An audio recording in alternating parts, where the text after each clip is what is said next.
மாணவி பாலியல் வன்புணர்வுக்கு உட்படுத்தப்பட்டு வீடியோ இணையதளத்தில் வெளியீடு. அதிபர், பிரதி அதிபர் மற்றும் மாணவர் ஒருவர் கைது.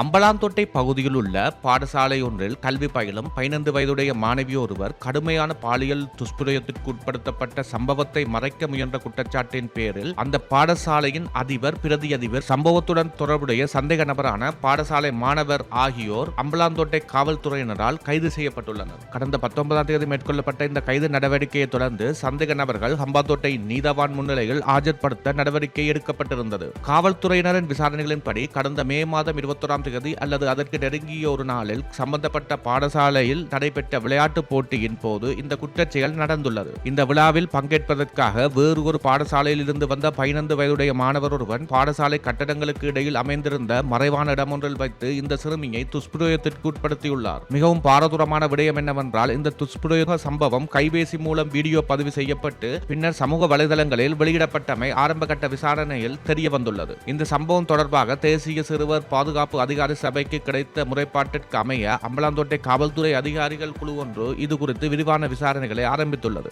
தற்போது மருத்துவ அறிக்கை பெறுவதற்காக பாதிக்கப்பட்ட சிறுமி மருத்துவமனையில் அனுமதிக்கப்பட்டுள்ளதுடன் இந்த சம்பவம் தொடர்புடைய மேலும் சில சந்தேக நபர்கள் வரும் நாட்களில் கைது செய்யப்பட உள்ளதாக காவல்துறையினர் மேலும் தெரிவித்துள்ளனர்.